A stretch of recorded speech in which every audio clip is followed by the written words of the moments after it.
Les damos las gracias, primeramente a Dios, que nos permite estar aquí. Estamos en un día de reposo, en un día donde Dios nos pide que pensemos en Él, que estemos en Él, que sepamos y conozcamos qué es lo que quiere para nuestra vida. Le damos gracias a Dios que nos permite aprender todos los días y estamos aquí, mi compañera Jenny y yo. No sé si vamos a iniciar una oración para comenzar este estudio. Les invito a que inclinen su rostro. Señor Dios Todopoderoso, grande eres sobre toda la tierra. Te damos gracias, Señor, por esta oportunidad de estar aquí hoy, porque tú eres poderoso y porque tu gracia hacia con nosotros y tu misericordia es muy grande. Nosotros, Señor, solo somos vasos útiles delante de tu presencia, y te pedimos, Señor, que seas tú el que hable y no nosotros. Que sea tu palabra, Señor, el que llegue a los corazones, Padre Santo. Porque cada día que estudiamos, Señor, tú nos enseñas algo nuevo. Te doy gracias, Señor, por la vida de cada uno de mis hermanos que están aquí hoy. Porque tú vas a hablarnos, Señor, a todos nosotros. Gracias, Padre Santo, en el nombre de Jesús. Amén. Bueno, esta semana estuvimos estudiando junto con nuestro hermano Héctor la porción número 5, que es acerca de Sara. Y pues la verdad fue bastante interesante conocer algunos datos que nos daban acerca de esta historia. La verdad es una historia bastante interesante. Y en que estábamos leyendo, yo me puse a pensar de que esta historia es el final y el inicio de una promesa que Dios le había hecho a Abraham, porque empieza diciendo acerca de la muerte de Sara. Pero Dios también nos habla aquí acerca del inicio de una promesa, porque nos habla acerca de Isaac, nos habla acerca de cómo inicia una nueva familia, una nueva generación. Pero todo esto lleva un proceso. Todo eso nos habla de que tuvo que mantener todavía la fe, que todavía tuvo que mantenerse firme en tantas cosas, y era reconocido como un hombre bastante grande, reconocido de que Dios lo usaba, de que Dios estaba con él. Pero pasaron muchas cosas.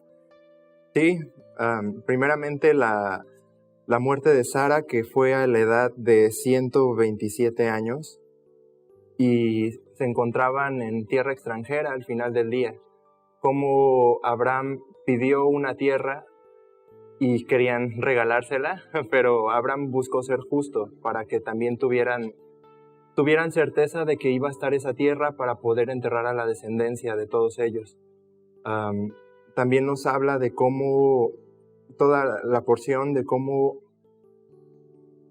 Abraham mandó a su siervo más anciano con la tarea de que fuera al lugar de donde él venía, de donde venía Abraham, con la intención de que encontrara una esposa para su hijo Isaac, porque no quería Abraham que él tuviera una mujer cananea. Entonces, es muy interesante cómo Dios respalda todo lo que al final del día se tenía que cumplir. Cómo Abraham le dice a su siervo de que tienes que buscarla, que tienes que hacer este juramento, y le dejó claro de que si no la encontraba, pues ya ibas a ser libre, pero si la encuentras, tráela a mí. Y como también el siervo se encomienda en una oración a Dios, y Dios es el que hace toda esa obra para que finalmente pueda encontrar a Rebeca, siendo de la misma descendencia, siendo de la misma familia de Abraham. De todo lo que hemos estado leyendo, y nos llama mucho la atención, es cómo Dios actúa, cómo Dios nos manda a que al final del día lo busquemos, cómo Dios nos dice de que estemos con Él para que estemos tranquilos, porque lo que me pareció interesante fue cómo Dios hizo que todas las cosas fueran perfectas para que al final del día pudieran concretarse, para que pudieran encontrar a Rebeca. Estaba leyendo que esta historia acerca de Abraham y del siervo y de Isaac hace una representación de Dios, del Espíritu Santo y de Jesús. y decía que Abraham representa a Dios, que es el Padre.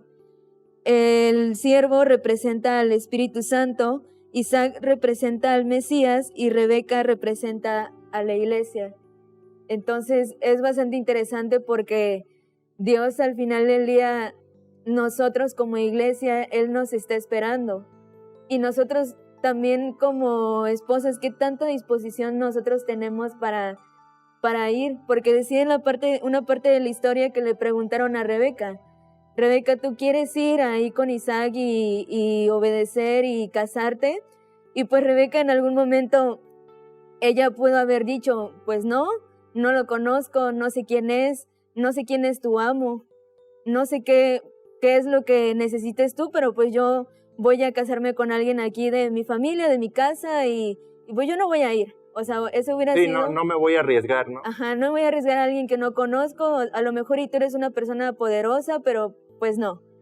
Pero sucede que en esta historia empieza a contar el siervo todo lo que le había pasado, todo lo que había sufrido a lo largo del camino y cómo Dios la había respaldado.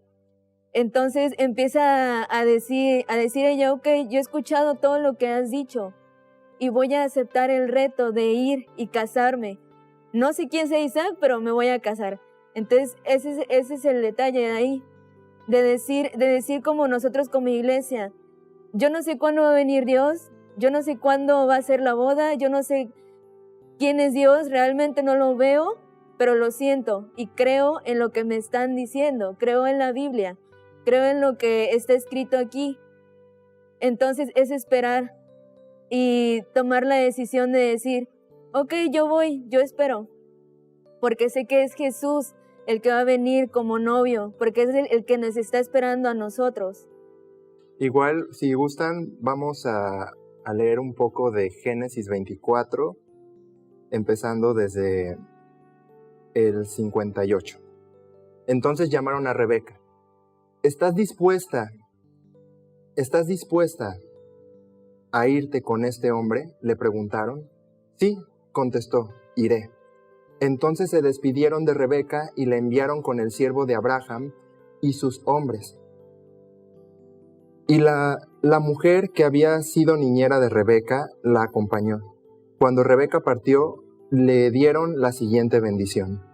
Hermana nuestra, que llegues a ser la madre de muchos millones, que tus descendientes sean fuertes y conquisten las ciudades de sus enemigos. Después Rebeca y sus siervas montaron en los caballos y siguieron al hombre. Así el siervo de Abraham se llevó a Rebeca y emprendió el viaje. Mientras tanto, Isaac, que vivía en Negev, había regresado de Beer Lahai Roi. Una tarde, mientras caminaba por los campos y meditaba, levantó la vista y vio que se acercaban los camellos. Cuando Rebeca levantó la vista y vio a Isaac, se bajó enseguida del camello. ¿Quién es ese hombre que viene a nuestro encuentro caminando por los campos?, preguntó al siervo. Y él contestó, es mi amo. Entonces Rebeca se cubrió el rostro con el velo, y el siervo le contó a Isaac todo lo que había hecho. Luego Isaac llevó a la carpa de Sara, su madre. Luego Isaac la llevó a la carpa de Sara, su madre, y Rebeca fue su esposa. Él la amó profundamente y ella fue para él un consuelo especial después de la muerte de su madre. Ahí podemos leer cómo al final del día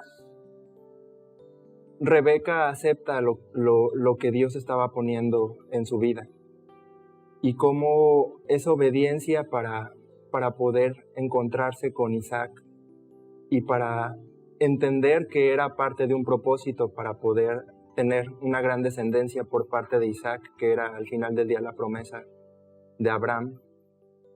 Es interesante cómo todo se fue acoplando para que se pudiera cumplir. Pues desde el inicio de la historia también habla acerca de la obediencia, porque en primera instancia Abraham le dice, sal de tu tierra y de tu parentela, y Abraham sale y sucede todo de que él tiene fe, de que llega a esta tierra y se establece y Dios le manda a sacrificar a Isaac. Entonces él obedece, ya está como la primera fase del plan que Dios tiene para el pueblo de Israel, porque es el inicio del plan también. Y luego pasa que viene esa parte del siervo y también le da una orden y le dice, ve y busca una esposa para Isaac. Entonces vemos ahí un acto de obediencia también, porque dice, sí, amo, sí voy a ir y voy a buscar una esposa, y así como tal como tú me lo dijiste, así lo voy a hacer. Y luego viene la parte de Rebeca también, de que ella también obedece, porque escucha que es parte de un plan grande y decide también tomarlo. La fe, no sabes a dónde vas, pero ahí estás, y ahí estás caminando, y como me dijo el otro día mi compañero Yamir, es como dar pasos de fe. No sabes si adelante hay una escalera más, y porque está como nublado, pero lo saltas porque sabes que Dios está ahí. Es lo que pasa en esta historia, de que no saben lo que va a pasar, pero Dios está ahí respaldando todo.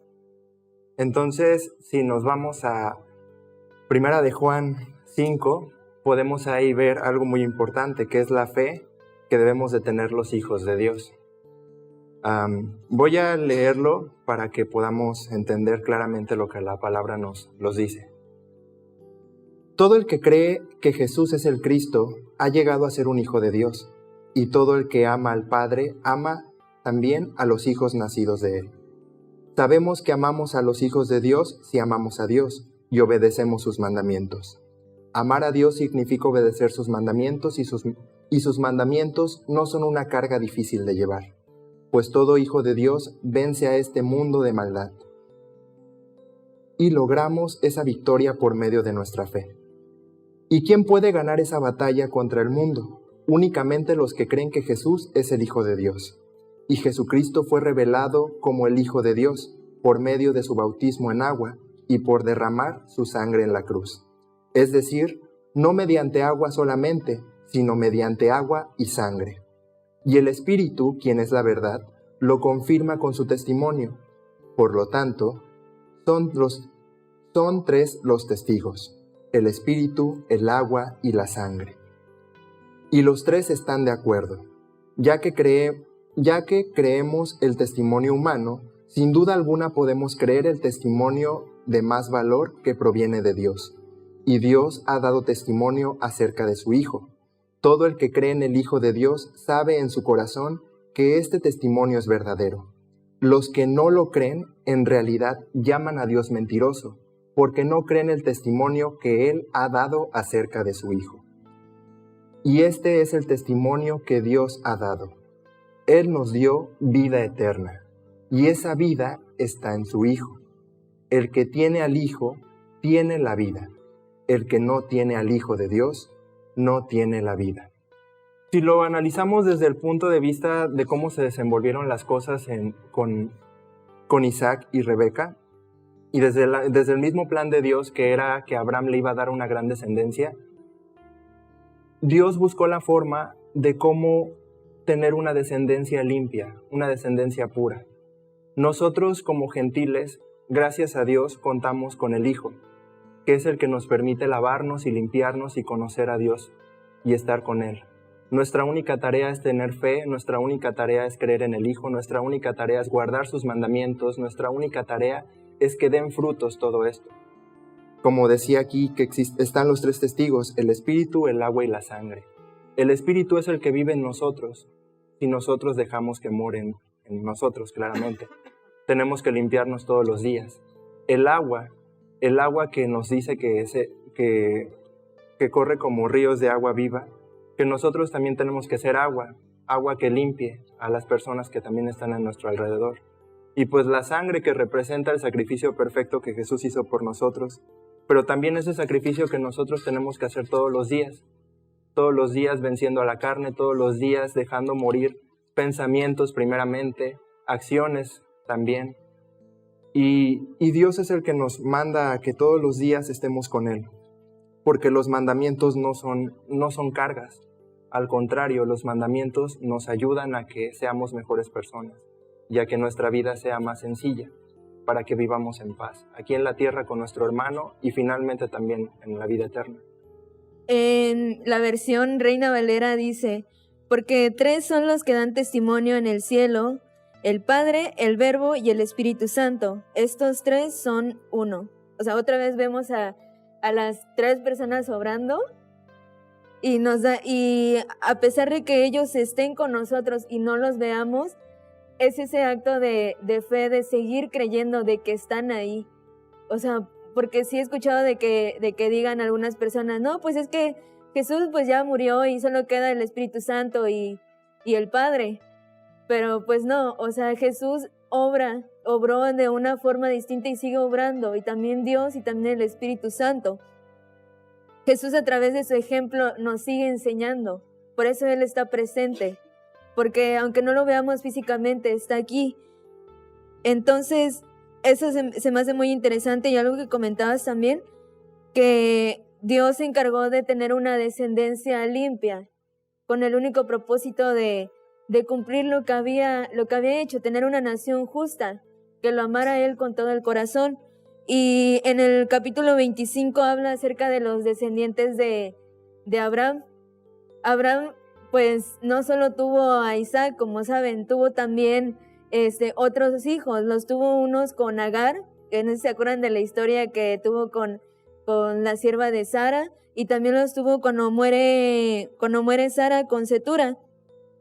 Y empieza a nombrar a los hijos que tuvo Abraham con las 2 mujeres. Pero dice una parte muy interesante de que a pesar de que tuvo otros hijos, no permitió que ellos se juntaran, que estén en un solo lugar, sino que separó a los hijos de Cetura y los hijos de Agar, la descendencia de Ismael los separó, y solo dejó únicamente a la descendencia de Isaac, con el único motivo de que quería cumplir la promesa, de que era necesario tener un pueblo santo. Es lo mismo que pasa ahora, que Dios, ahorita estamos combinados, estamos en el mundo, estamos aquí trabajando, sirviendo, pero al final del día, cuando Dios venga por su pueblo, va a venir a separar ese pueblo escogido, va a venir a decir, esa es la descendencia, estos son mis hijos, realmente los que me sirvieron, realmente los que me siguieron, los que obedecieron, los que creyeron en mí a través de la fe. Ese es el dato que nos quiere dar aquí, que Abraham también dio la porción más interesante a Isaac, que le dijo, que dice aquí en la Biblia, que también le repartió las tierras y toda la herencia se la dejó a Isaac, porque no le iba a pasar como la última vez, de que tuvo un hijo con Agar y no esperó la promesa. Entonces es ahí donde empieza a tomar forma el plan de Dios. Sí. Ahorita estaba leyendo un poco cómo ya en el Nuevo Testamento se nos recalca cómo debemos de ser. Se nos recalca que ya no debemos estar aferrados a lo que vemos aquí en la tierra, sino a los tesoros que debemos estar anhelando en esa tierra nueva. Los tesoros que al final del día no son literales, sino son espirituales, en el sentido de qué tanto nosotros cultivamos ese amor primeramente hacia Dios, hacia nuestro hermano, hacia nosotros, hacia nuestros padres, hacia ser agradecidos por todo lo que Dios nos ha dado. Todo eso es de suma importancia para Él, porque le permite darse cuenta que al final del día, si lo analizamos desde un punto de vista, Satanás lo único que quería era tener el poder, tener el control. ¿Sí? Pareciera que Satanás está ganando la guerra en este mundo. Sí la está ganando, pero con las personas que son terrenales, las personas que son del mundo, las personas que tristemente no conocen de la palabra. Por eso es la misma encomienda que Jesús le dio a sus apóstoles y que también nosotros tenemos ahorita en la actualidad. Y las generaciones que sigan viniendo, esa es la tarea de todos. Dar a conocer la palabra, leerla en voz alta, analizarla, escudriñarla, pedirle a Dios ese discernimiento para poder comprenderla, para poder entenderla, para poder aplicarla, para poder vivirla. Porque eso es lo único que nos va a hacer comprender que toda nuestra vida no fue de sufrimiento, al contrario, fue de agradecimiento porque a mí me permitió lavarme y limpiarme para que en esa vida eterna, donde finalmente pueda estar con Dios, y con todas las personas que en algún momento no estuve con ellas, mis antepasados, porque es lo que estábamos leyendo, pueda dar gracias a Dios y pueda darle gracias a Dios de que Dios estuvo ahí cuidándome, pero yo también hice mi parte, hice mi tarea de santificarme todos los días, de no enojarme, de no estresarme, de hacer las formas de la manera correcta, de no mentir, de no robar. Los principios básicos que tenemos como sociedad, aplicarlos, pero primeramente con Dios. Porque si solo los aplicamos con un interés humano, pues ahí se queda. Pero si los aplicamos ya primeramente para agradar a Dios, para que Dios esté agradecido porque estamos siendo ejemplo vivo de lo que Él escribió, es lo que nos va a permitir todos los días ser de agrado con Él. Pero es todos los días humillarnos, porque también no somos sabios para poder entender por completo la palabra. La palabra es muy grande, son años y años y años y años de que ha estado aquí, de tantas traducciones, de tantas versiones y de todo lo que vaya todavía a pasar. Pero de lo que sí tenemos que estar tranquilos y confiados es de que Dios está ahí y Dios ve nuestro corazón y Dios ve nuestro esfuerzo. Y ese esfuerzo al final del día rinde frutos. Y primero Dios estamos esperando que esos frutos sean buenos. Pero Dios es el que guía nuestro camino. Su Espíritu Santo es el que nos guía. No nosotros, no los intereses. Ahorita que mencionas acerca de el servicio, un personaje muy interesante es el siervo, que tiene unas características pues bastante interesantes porque por la parte de la perspectiva desde él, era un hombre de confianza, como lo comentábamos el miércoles en el Midrash. Era un hombre de confianza que era ya un anciano de días, o sea, ya era avanzado de edad, pero era el confidente de Abraham y le dice, pues tú eres una buena persona que he visto que trabajas, entonces yo te voy a encargar una tarea especial. Te voy a mandar a buscar a la esposa de mi hijo. Y creo que no era como cualquier cosa, porque era su amo. Entonces sigue diciendo la historia de que ora, y una de las características del siervo es que se encomienda a Dios, como decías. Nosotros cuando nos encomendamos con Dios es todo más sencillo, porque Dios nos va guiando, nos va diciendo, nos va alumbrando como el camino y diciendo, este paso es el que debes de dar. Y se me hace interesante la parte donde dice de que él empezaba a orar y antes de que acabara de orar, Dios ya le había contestado. Entonces yo me imagino la fe de este hombre hablando con Dios en ese momento y Dios ni siquiera terminando la oración, ya Dios contestándole y él viendo y maravillándose de todo lo que había hecho. Y me sorprende porque digo, si yo tuviera un gramo de su fe de los personajes que tienen la Biblia, no sé qué pasaría en estos tiempos. Porque ellos con un poco de fe nada más creían y esperaban y no hacían nada y pasaba así de la nada y apareció ahí Rebeca y dijo, ay Dios, apareció. Sí, lo único que esperaba Dios era ver si en cualquier momento le decían no. Pero pues, Sí. o sea, Dios tenía totalmente el control y lo único que ven con nosotros incluso en la actualidad es que aunque veamos que todo se está desmoronando, que aunque veamos injusticias, que aunque veamos desgracias, que aunque veamos que pareciera que el mal está ganando aquí en la tierra, nosotros tenemos que darle gracias porque nos cuida y nosotros tenemos que hacer lo bueno también. Tenemos que cuidar a nuestro prójimo, tenemos que ayudarlos, tenemos que encaminarlos, como también hay gente que nos encamina para poder hacer lo que es lo correcto. Me gustaría que leyéramos Romanos 15 del 1 al 13 para que podamos entender esto que habla de vivir para ayudar y edificar a otros. Se los leo brevemente. Los que somos fuertes debemos tener consideración de los que son débiles a este tipo de cosas. No debemos agradarnos solamente a nosotros mismos. Deberíamos ayudar a otros a hacer lo que es correcto y edificarlos en el Señor. Pues ni siquiera Cristo vivió para agradecerse a sí mismo, como dicen las Escrituras.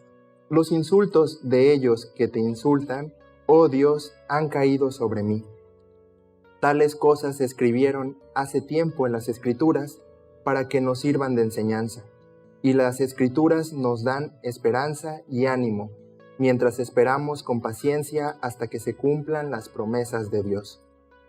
Que Dios, quien da esa paciencia y ese ánimo, los ayude a vivir en plena armonía unos con otros, como corresponde a los seguidores de Cristo Jesús. Entonces todos ustedes podrán unirse en una sola voz para dar alabanza y gloria a Dios, el Padre de nuestro Señor Jesucristo.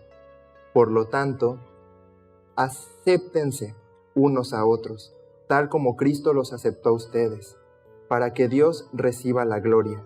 Recuerden que Cristo vino a servir a los judíos, para demostrar que Dios es fiel a las promesas que les hizo a los antepasados de ellos.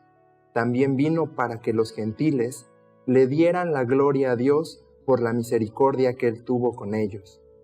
A eso se refiere el salmista cuando escribió: Por eso te alabaré entre los gentiles, cantaré alabanzas a tu nombre. Y en otro lugar está escrito: Alégrense con el pueblo de Dios, ustedes, los gentiles. Y además, alaben al Señor todos ustedes los gentiles, todos los pueblos de la tierra alábenlo. Y en otro lugar Isaías dijo: El heredero del trono de David vendrá y reinará sobre los gentiles. Ellos pondrán su esperanza en él. Le pido a Dios, fuente de esperanza, que los llene completamente de alegría y paz, porque confían en Él. Entonces rebosarán de una esperanza segura mediante el poder del Espíritu Santo.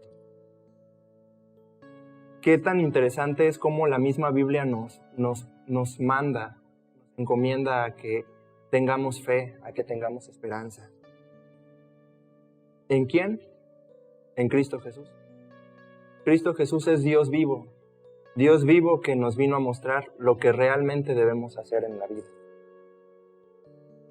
No tenemos que atesorar nada, no tenemos que vanagloriarnos, no tenemos que hacer nada sino más que servir. Ser agradecidos con nuestros amos, ser agradecidos primeramente con Dios, ser agradecidos con nuestros padres, ser agradecidos por lo que tenemos. Una de las características que tenía este siervo, ahorita que comentas, es también la actitud y la humildad que tenía para cumplir.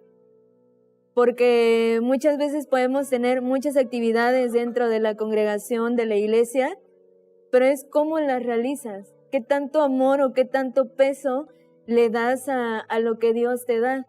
Porque yo puedo ir y acomodar las sillas de mi iglesia y todo, pero las puedo hacer estando enojada y eso no sirve.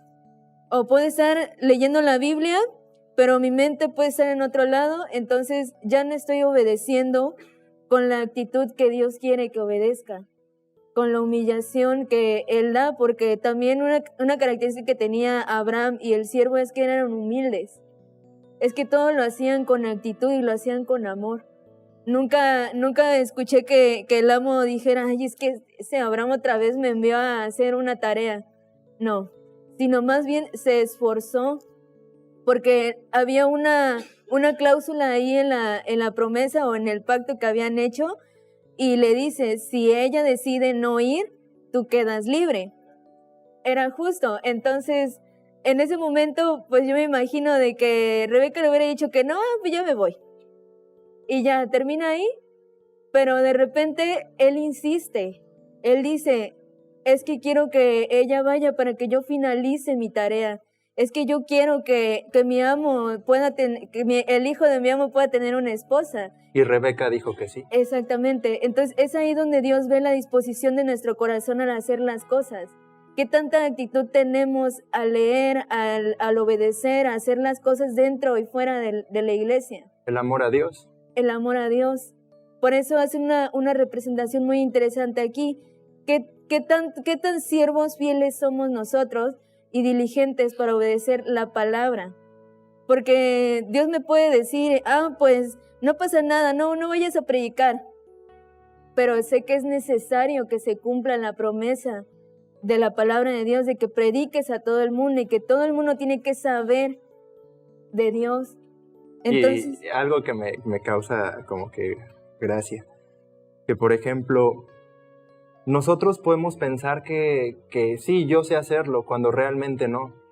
Dios ve en ese momento cuánto ponemos nosotros nuestra disposición, cuánto ponemos nuestro corazón. Si yo no sé hablar, Dios me va a dar la facilidad para hablar.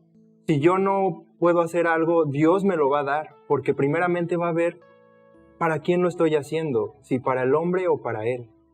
Y si lo estoy haciendo para Él y ve que es bueno lo que quiero hacer, va a poner todo lo que está a nuestro alcance para que se haga esa obra. Es como de lo que me estabas hablando, que hubo un momento donde David quería hacer el templo. Ah, sí, es que hay una historia en Primera de Crónicas. David ya tenía la intención del corazón de hacer el templo que en la ciudad de Jerusalén. Entonces, David con todo el corazón decía, yo ya tengo todo esto, tengo un plan para hacer un templo para ti, Dios. Y le dice a uno de los profetas, el profeta Natán, quiero hacer este templo para Dios. Y le dice Natán, sí, David, haz lo que en tu corazón mejor te parezca. Entonces viene Natán y con Dios y le dice, Dios, es que David quiere hacer un templo para ti. Y Dios le dice, no, yo no quiero nada. No quiero nada de él porque en su reino se ha derramado sangre. Pero el punto aquí era de que la intención de su corazón Dios la vio, porque más adelante le dice, David, sí, o sea, no te va a tocar a ti hacerlo, pero le va a tocar a tu hijo, le va a tocar a tu descendencia. La intención que tienes en el corazón se va a realizar porque yo soy Dios, pero se tienen que hacer las cosas bien. Entonces Dios ve la intención de nuestro corazón, pero también ve si está dentro de su voluntad, si está dentro del plan de Dios hacer las cosas, en su tiempo sobre todo. Entonces es bastante interesante porque Dios de alguna manera ve nuestro corazón como un libro y lo va escudriñando y va viendo qué hay, qué no hay, qué puede borrar, qué no puede quitar. Y todos los días lo lee. Y me imagino a Dios leyendo el corazón como un libro y diciendo, no, hijo, es que esto no estaba dentro. Es que esto sí debiste haberlo hecho, pero yo veo la intención de tu corazón y sé que lo quieres hacer y te voy a poner todo para que tú lo hagas. Entonces muchas veces también Dios entra dentro de ese libro y empieza a escribir y decir, ¿sabes qué? Quiero que vayas y visites un hospital, ¿sabes qué? Quiero que vayas y visites una cárcel y prediques ahí. Y ahí Dios lo escribe y lo pone. Y ya depende de nosotros decir, ok, lo acepto, si está dentro de tu voluntad, lo voy a hacer porque es un trabajo que quieres que yo haga, porque yo soy un siervo delante de ti. ¿Debemos vivir para agradar a Dios? Primera de Tesalonicenses 4. Se los voy a leer. Finalmente, amados hermanos, les rogamos que en el nombre del Señor Jesús, que vivan una manera que le agrade a Dios, tal como les enseñamos. Ustedes ya viven de esta manera, y los animamos a que lo sigan haciendo aún más, pues recuerden lo que les enseñamos por la autoridad del Señor Jesús. La voluntad de Dios es que sean santos, entonces aléjense de todo pecado sexual. Como resultado, cada uno controlará su propio cuerpo y vivirá en santidad y honor, no en pasiones sensuales como viven los paganos, que no conocen a Dios ni sus caminos. Nunca hagan daño ni engañen a un hermano cristiano en este asunto, teniendo relaciones sexuales con su esposa, porque el Señor toma venganza de todos esos pecados, como ya les hemos advertido solamente. Dios nos ha llamado a vivir vidas santas, no impuras. Por lo tanto, todo el que se niega a vivir de acuerdo con esas reglas no desobedece enseñanzas humanas, sino que rechaza a Dios, quien les da el Espíritu Santo. Pero no hace falta que les escribamos sobre la importancia de amarse mutuamente, pues Dios mismo les ha enseñado a amarse unos a otros. Es más, ustedes ya muestran amor por todos los creyentes en Macedonia. Aún así, amados hermanos, les rogamos que los amen todavía más. Pónganse como objetivo vivir una vida tranquila, ocúpense de sus propios asuntos y trabajen con sus manos, tal como los instruimos anteriormente. Entonces, la gente que no es cristiana respetará la manera en que ustedes viven y no tendrán que depender de otros. También me gustaría leer Mateo 25, a partir del versículo 14. Y es una parábola bastante interesante. Es la parábola de los talentos. Y dice: porque el reino de los cielos es como un hombre que yéndose lejos llamó a sus siervos y les entregó sus bienes. Y a uno dio 5 talentos, y a otros 2, y a otro 1, y a cada uno conforme a su capacidad, luego se fue lejos. Y el que había recibido 5 talentos, fue y negoció con ellos, y ganó otros 5 talentos. Asimismo, el que había recibido 2, ganó también otros 2. Pero el que había recibido 1, fue y cavó en la tierra y escondió dinero de su señor. Después de mucho tiempo vino el señor de aquellos siervos y se arregló cuentas con ellos. Y llegando el que había recibido 5 talentos, trajo otros 5 talentos diciendo: Señor, 5 talentos me entregaste, aquí tienes, he ganado otros 5 talentos sobre ellos. Y su señor le dijo: Bien, buen siervo fiel, sobre poco has sido fiel, sobre mucho te pondré. Entra en el gozo de tu señor. Llegando también el que había recibido 2 talentos, dijo: Señor, 2 talentos me entregaste, aquí tienes, he ganado otros 2 talentos sobre ellos. Su señor le dijo: Bien, buen siervo fiel, sobre poco has sido fiel, sobre mucho te pondré. Entra en el gozo de tu señor. Pero llegando también el que había recibido 1 talento, dijo: Señor, te conocía que eres hombre duro y que siegas donde no sembraste, recoges donde no esparciste. Por lo cual, tuve miedo y fui y escondí tu talento en la tierra. Aquí tienes lo que es tuyo. Y respondiendo su señor le dijo: Siervo malo, negligente, sabías que ciego donde no sembré y recojo donde no esparcí. Por tanto, debías hacer dado mi dinero a los banqueros, y al venir yo, hubiera venido lo que es mío con los intereses. Quitadle pues el talento y dadlo al que tiene 10 talentos, pues al que tiene le será dado, y tendrá más, y al que no tiene, aun lo que tiene le será quitado. Y al siervo inútil echadle en las tinieblas de afuera, allí será el lloro y el crujir de dientes. Esta enseñanza me impacta mucho porque es todo lo que Dios nos da todos los días. Nos da dones, nos da ministerios, nos da bendiciones, nos da todos los recursos para poder hablar, para poder predicar, para poder trabajar en su obra. Entonces, de ejemplo de 3 siervos distintos. Te voy a dar mucho porque sé que puedes hacerlo. Y yo imagino a estos siervos, no sé si ellos sabían de economía, de sembrar, no sé si lo sabían, pero sí sé de que tomaron la decisión de hacerlo. De que dijeron: ok, tú me estás dando esto, entonces yo voy a hacer lo posible para entregarte algo mejor. Luego viene otro siervo y le da 2 y dice: no son muchos, pero está bien, puedo hacer algo con ello. Y al otro le da 1. Entonces me puse a analizar un día en mi casa esta enseñanza y decía, y me preguntaba a mi hermana, es que ¿por qué lo enterró? ¿Por qué solo al que le dio 1 lo enterró si era bastante sencillo hacerlo? Y le digo, pues es que en ese tiempo no tuvo la actitud de hacerlo. Él dijo, pues no sé hacerlo, no puedo, no sé sembrar, no puedo invertir, no sé hacerlo, no lo voy a hacer. Teniendo tantas oportunidades, porque le dice aquí el amo, pudiste haberlo dando a los banqueros, o pudiste haberlo compartido, o pudiste haber hecho tantas cosas con esto y no hiciste nada. Entonces, esto me enseña de que qué hacemos con lo que Dios nos ha dado, con los talentos, con los dones, con los ministerios, con las bendiciones, con las personas que Dios nos pone en nuestro camino. Las debemos amar, sí, pero también hay que poner en práctica todos los mandamientos que nos menciona en la Biblia, porque si no, no sirve de nada tenerlo y no trabajarlo. No sirve de nada que yo sepa, vamos a poner cocinar, y no cocine para alguien que lo necesite. Que yo sepa algo de la palabra y no lo comparta con alguien que no sabe. Es eso lo que Dios nos dice aquí. Y yo me imagino de que un día vas y le vas a entregar cuentas a Dios y te diga, ¿qué hiciste con todo lo que te di, con todos los dones? ¿Fuiste a predicar? ¿Fuiste a enseñar? ¿Ayudaste al que necesitaba? ¿Obedeciste la palabra? ¿Qué me vas a entregar?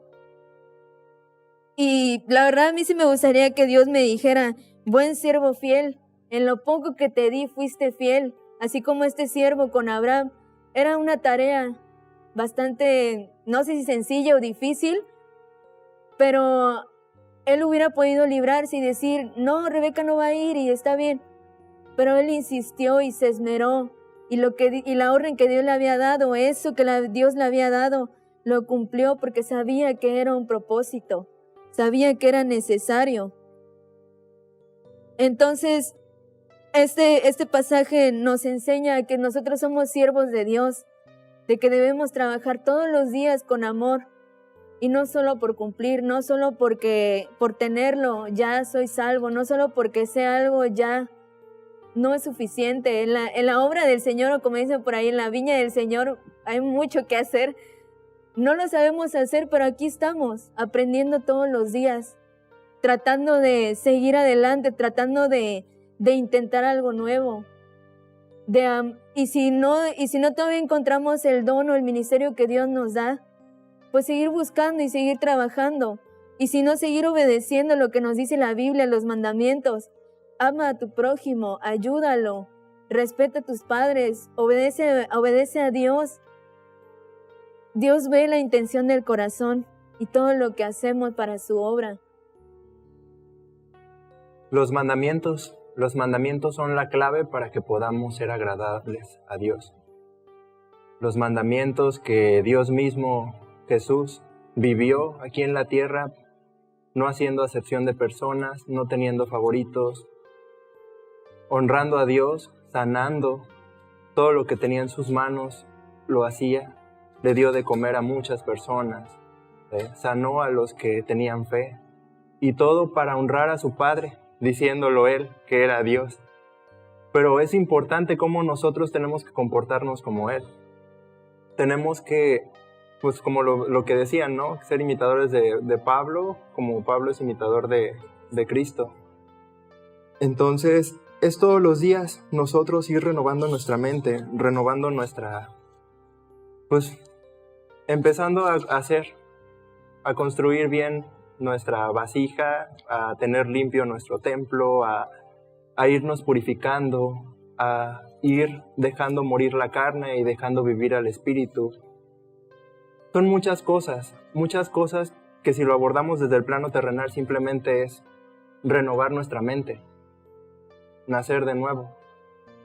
Y todo ese nacer de nuevo no son doctrinas, es un vivir completamente. Que de manera natural lo hagamos, ese es el objetivo.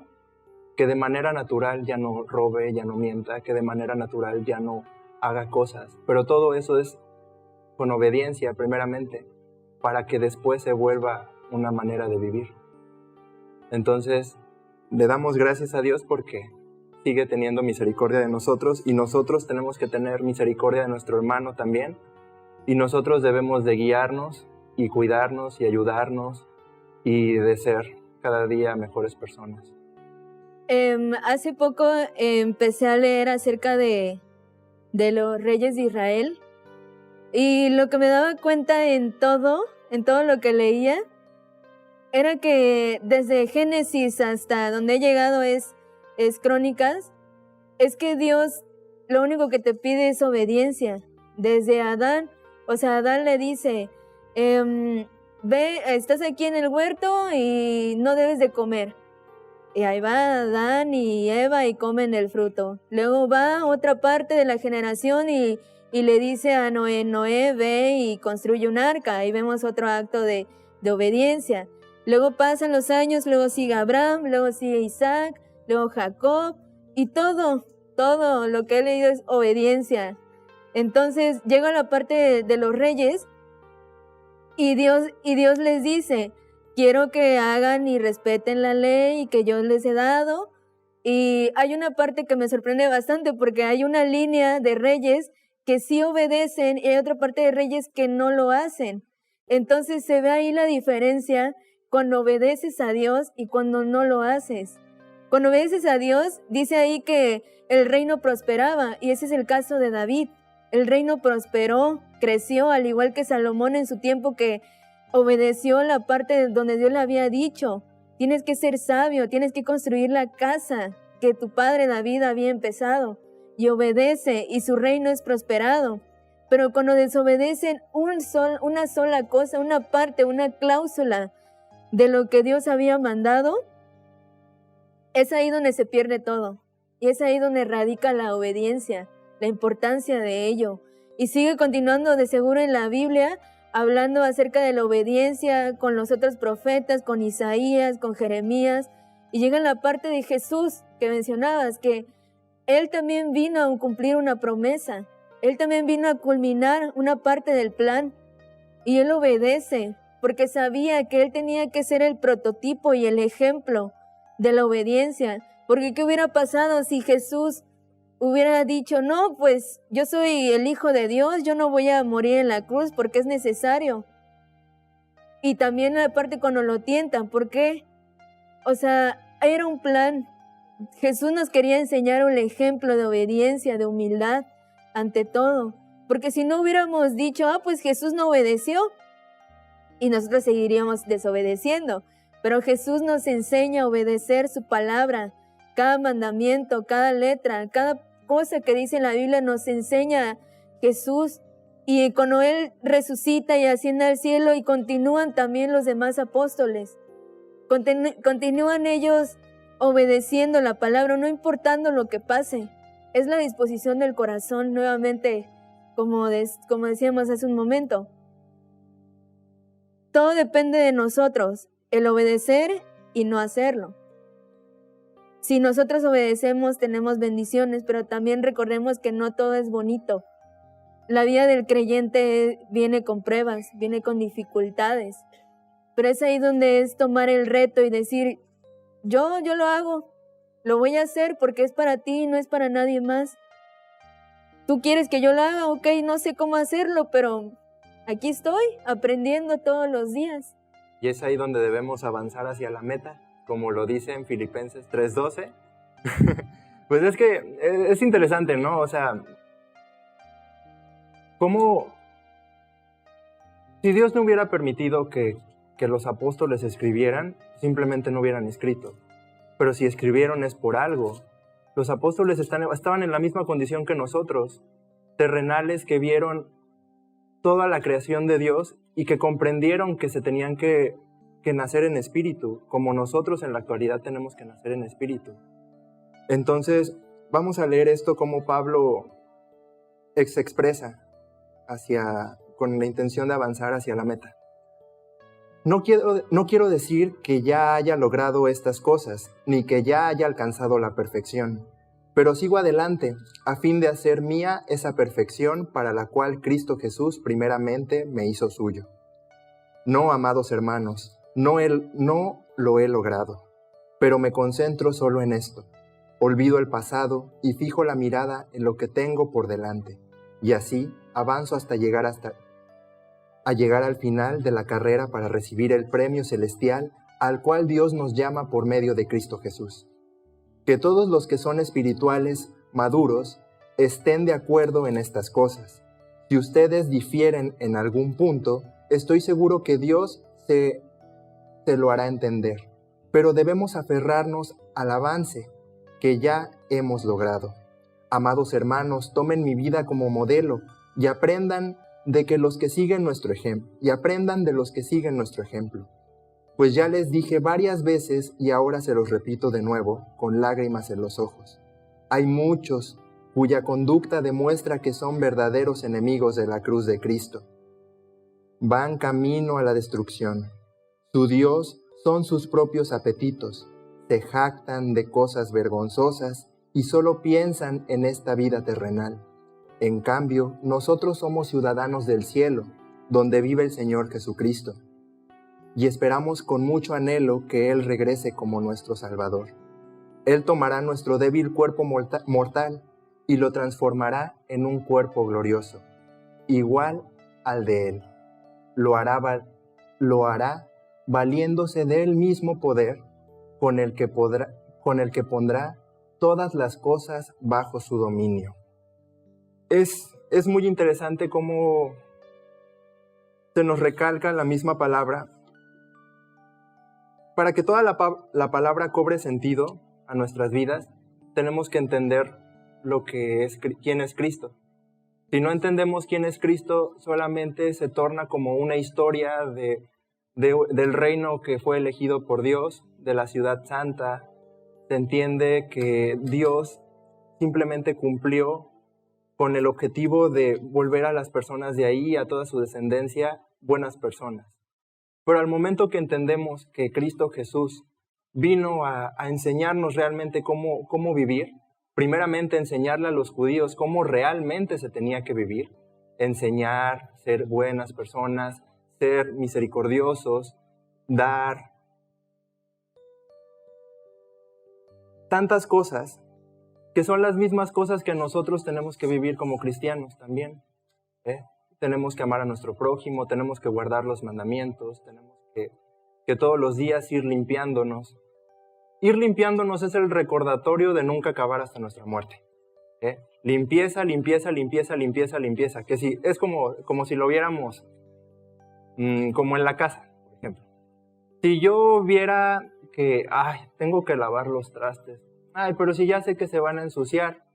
¿Para qué los lavo? ¿Para qué los lavo? Si me quedo con esa mentalidad, los trastes se van a ir ensuciando más y más y van a traer cucarachas y van a traer suciedad. Ya incluso se me van a acabar los trastes, voy a tener más basura, voy a tener más plásticos desechables. Y cuando acuerde, toda la casa va a estar sucia. Y solo porque no quise hacer una cosa. Pero desde el momento que empiezo a conocer de la palabra y la palabra me dice, hipotéticamente hablando, lava los trastes. ¿Pero por qué los tengo que lavar? Pues para que tengas trastes limpios cuando ocupes y que todo esté ordenado y tu vida esté más tranquila y todo fluya. Entonces, lo voy a empezar a hacer.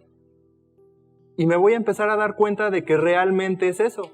Cuando necesite comer, pues ya tengo todo ahí alineado. Cuando necesite estar en mi cuarto, voy a ver que ya va a estar alineado. Cuando quiera cualquier área que ocupe de la casa, ya va a estar todo bien.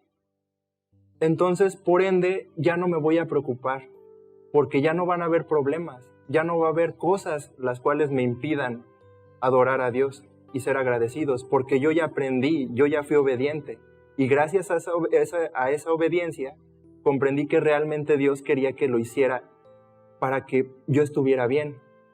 Y gracias a lo que aprendí, yo le voy a ser agradecido. ¿Y cómo le voy a ser agradecido? Con amor, primeramente.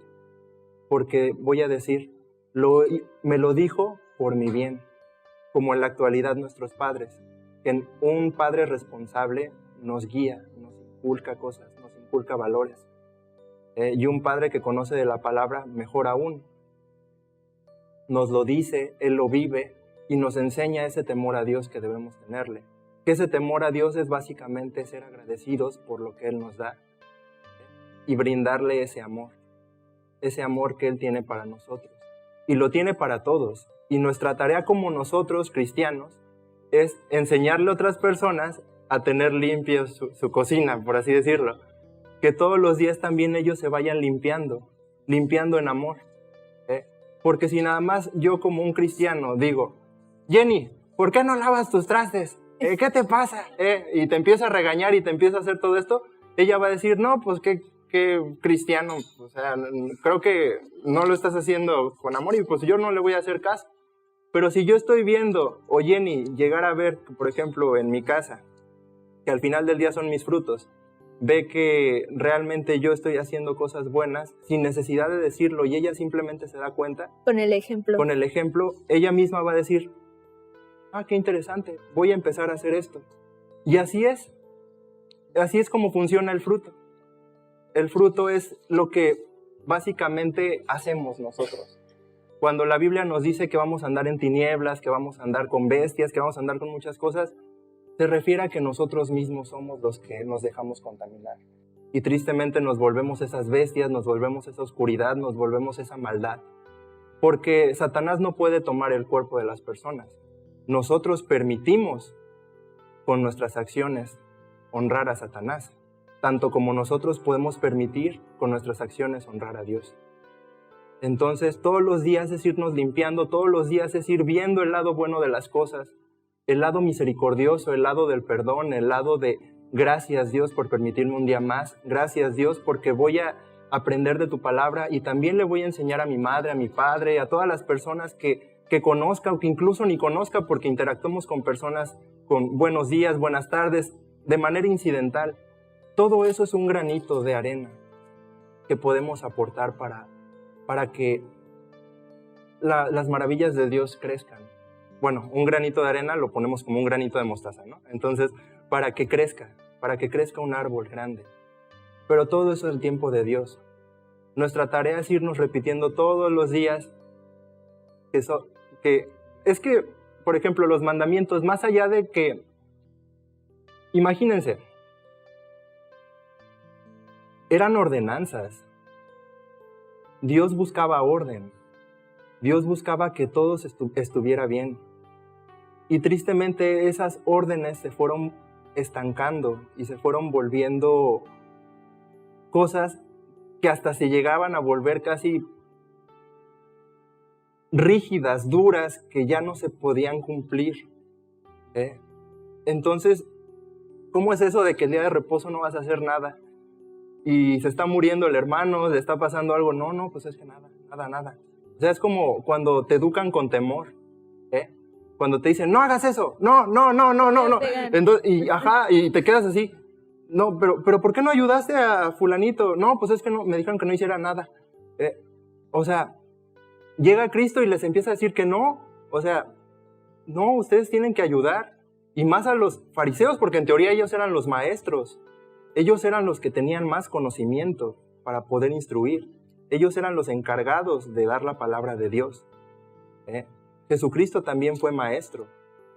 Jesucristo fue el maestro perfecto, porque era Dios. Incluso había una parte de cómo los apóstoles recalcaban y recalcaban, hasta incluso Dios. Por Moisés les fue dicho que ojo por ojo, diente por diente. Pero yo les digo que dejen que lo sigan lastimando, porque está mi Padre que es justo, que es mi Padre el que está viendo todo. De nosotros está si nosotros queremos ser personas justas, personas buenas, personas misericordiosas, o queremos ser impíos, personas injustas, personas que buscan daño, personas que buscan hacer la maldad, personas que maquilan. Satanás hace eso. ¿Cómo hizo Satanás para convencer a una tercera parte? Maquilando.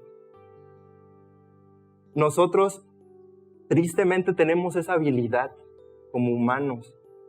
Tenemos ese fruto del conocimiento del bien y del mal. Sabemos qué es lo bueno, sabemos qué es lo malo. Y si nos dejamos llevar por la carne, ejecutamos lo malo.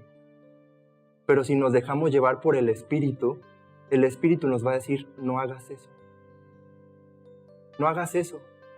¿Y por qué no lo vas a hacer? Porque yo te lo digo, no. Porque hay una recompensa que no hemos visto, que es la vida eterna. Y esa vida eterna, si por ejemplo ahorita como cristianos, hacer el bien, hacer lo correcto nos genera paz, ¿cómo será esa paz tan impresionante en ese cielo nuevo y en esa tierra nueva? ¿Qué tantas maravillas van a ver nuestros ojos? Pero al final del día nuestros ojos no se van a nublar porque van a estar centrados en Cristo, van a estar centrados en Dios.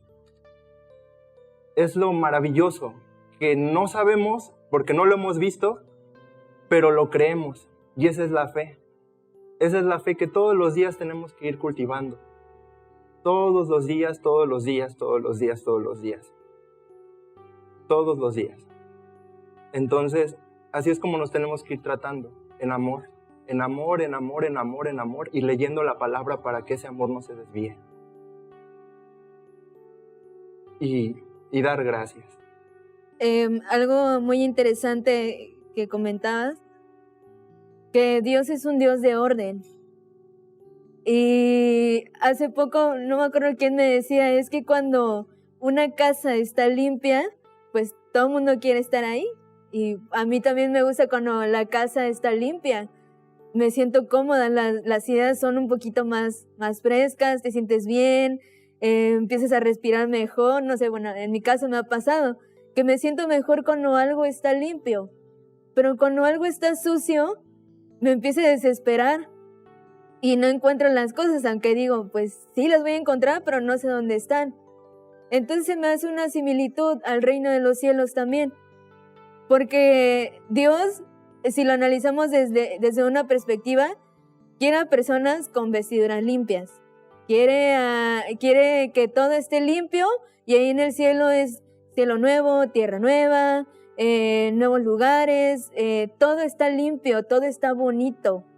¿Y qué pasa cuando alguien está en tu casa, está limpia, la acabas de trapear, la acabas de barrer y viene alguien a pisarlo con lodo? No sé si les ha pasado, pero pues uno se enoja porque dices que yo lo había limpiado, estaba limpio, me gusta que se vea bonito, que esté así. Imagínense el reino de los cielos. Imagínense esa promesa que Dios ha estado poniendo de llegar hasta el final y llegar a esperar ese lugar limpio, sin ninguna mancha, sin pecado, sin nada. Y por eso Dios quiere personas limpias, para que la unidad y todo lo que estén ahí estén en una sola sintonía, que todos estén sirviendo y concentrados en un solo sentir que es Dios, adorarlo. Por eso quiere personas limpias, que estén con sus vestiduras limpias, sin arrugas. Porque me estaba leyendo lo de las bodas del Cordero. Cuando vas a una fiesta, no te vas sucio, sino te vas limpio, presentable. Es así como Dios quiere que lleguemos hasta ahí, limpios. Pero como no nos vamos a llevar nada, lo único que se va es nuestra alma, espíritu, lo que hayamos sembrado en nuestro corazón. Toda esa esencia que no es carne, toda esa esencia que no vemos, pero que sabemos que está ahí como el Espíritu Santo, es lo que va a estar con Él. Y es lo que va a ver Dios al momento de hacer su cosecha. No nuestras acciones, no si hice este ritual, no si hice esto, sino lo que realmente tuvimos en el corazón. ¿Cuál era el propósito de saber tanto? ¿Cuál era el propósito de ayudar a tanta gente? ¿Vanagloriarme o ayudar a Dios? O dar gracias a Dios, perdón. Porque todos los días estamos tentados a hacer lo malo, a pecar con nuestro prójimo, con nuestro cuerpo, con Dios primeramente. Pero es eso, plantearnos de que realmente nosotros no somos nada sin Dios y que si lo amamos debemos de respetarlo y de darle gracias por lo que tenemos y enfocarnos a cosas buenas que todos los días Dios nos pide que hagamos. Entonces, me gustaría compartir brevemente Malaquías 2, del 10 al 17. Un llamado a la fidelidad. ¿No somos hijos del mismo Padre? ¿No fuimos creados por el mismo Dios? Entonces, ¿por qué nos traicionamos unos a otros, violando el pacto de nuestros antepasados? Judá ha sido infiel y se ha hecho una cosa detestable en Israel y en Jerusalén. Los hombres de Judá han contaminado el amado santuario del Señor, al casarse con mujeres que rinden culto a ídolos. Que el Señor arranque de la nación de Israel hasta el último de los hombres que haya hecho esto, y que aún así lleva una ofrenda al Señor de los ejércitos celestiales. Esta es otra cosa que hacen: cubren el altar de Dios con lágrimas, lloran y gimen porque Él no presta atención a sus ofrendas, ni las acepta con agrado. Claman: ¿por qué el Señor no acepta mi adoración? Les diré por qué. Porque el Señor fue testigo de los votos de tú y de tu esposa, y tu esposa hicieron cuando eran jóvenes, pero tú les has sido infiel, aunque ella siguió siendo tu compañera fiel, la esposa con la que hiciste tus votos matrimoniales. ¿No te hizo uno el Señor con tu esposa? En cuerpo y en espíritu ustedes son de Él. ¿Y qué es lo que Él quiere? De esa unión quiere hijos que vivan para Dios. Por eso, guarda tu corazón y permanece fiel a tu esposa de tu juventud, a la esposa de tu juventud. Pues yo odio el divorcio, dice el Señor, Dios de Israel. Divorciarte de tu esposa es abrumarla de crueldad, dice el Señor de los ejércitos celestiales. Por eso guarda tu corazón y no le seas infiel a tu esposa. Ustedes han cansado al Señor con sus palabras. ¿Cómo lo hemos cansado?, preguntan. Lo cansaron diciendo que todos los que hacen el mal son buenos a los ojos del Señor y que Él se agrada de ellos. Lo han fatigado al preguntar, ¿dónde está el Dios de justicia? Dios nos manda a que seamos fieles. Pero esa fidelidad, ¿cómo va a ser? ¿Por un contrato? No. ¿Por simples palabras? No. Esa fidelidad nace por vivirlo, por amor, en el corazón, en esa limpieza de mente. Nosotros tenemos que pedirle a Dios que nos ilumine. Y Dios, viendo nuestro corazón, es el que va a designar y va a dar lo que en ese momento necesitemos. Porque, como lo que hemos dicho varias veces, era una parte del Nuevo Testamento donde decía que que los apóstoles dieron la palabra y fueron los que sembraron, pero que Dios es el único que va a determinar si realmente se va a dar ese fruto. Es el de yo sembré, Apolo regó, pero el crecimiento lo da el Señor. Y es eso. Ese crecimiento va a venir primeramente por la fe. Teniendo fe, es como nuestra salvación. Primero Dios va a ser buena. Las promesas de Dios siempre se cumplen. Al final del día, toda la Biblia nos enseña a que tenemos que tener fe y lo hemos hablado todas estas semanas. ¿Por qué? Porque Dios nos enseña en su Biblia que solo con creer un poco podemos alcanzar la meta, que es Cristo y el reino de Dios. Entonces, si yo obedezco, si yo soy fiel a su palabra, porque ahorita estamos esperando la venida de Dios, estamos esperando como novias, así como esperó Rebeca. Si esperamos fielmente y nuestra mente y nuestra meta es Cristo, es solo creer, es solo obedecer y es solo seguir adelante. Pacientes. Y se me hace muy, muy interesante esta historia porque no termina solo ahí de que ya Abraham ya murió y solo queda Isaac, sino es el inicio de una promesa que hasta nuestros días sigue vigente, que hasta este día de hoy, pues yo sigo creyendo de que hay un Dios que está preparando algo especial para cada uno de nosotros, que hay un Dios que mandó a su Hijo y resucitó y enseñó aquí en la tierra que seamos buenos, amables, humildes, obedientes. Entonces, si todavía esto hay personas que lo creen, es porque es real, es porque existió, es porque está escrito. Entonces, esta porción, la verdad, me dejó algo muy interesante, que las promesas de Dios pueden tardar muchos, muchos años, pero está ahí y se va a cumplir. Y decía Hebreos al final, decía de que Abraham y Sara murieron no viendo la promesa, pero a sus descendientes les tocó. Pero a ellos les tocó ver cumplida la obra y a nosotros también nos va a corresponder ver, si está en su voluntad, concluir su obra perfecta, que es cuando Él levanta a su pueblo. Entonces, si Dios te ha hecho una promesa o si tú le has hecho una promesa a Dios de cualquier cosa, no dudes de que Dios va a demandar como aquel siervo, ¿qué fue lo que hiciste? ¿Qué es lo que me prometiste? ¿Me vas a cumplir lo que me prometiste? Te lo va a pedir, Dios va a pedir cuentas de todo lo que hagamos y de todo lo que hicimos aquí en la tierra. Así como nosotros prometemos, así también nos prometió cosas escritas en la Biblia.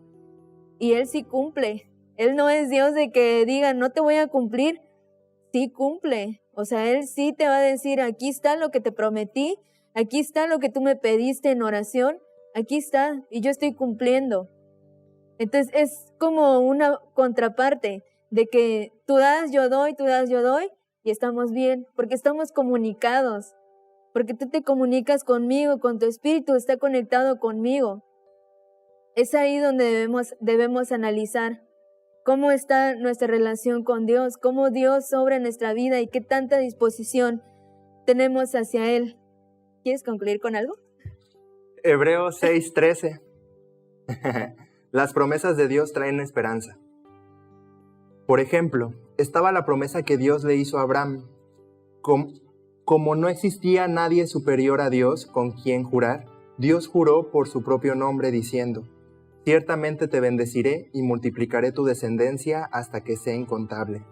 Entonces Abraham esperó con paciencia y recibió lo que Dios le había prometido. Paciencia.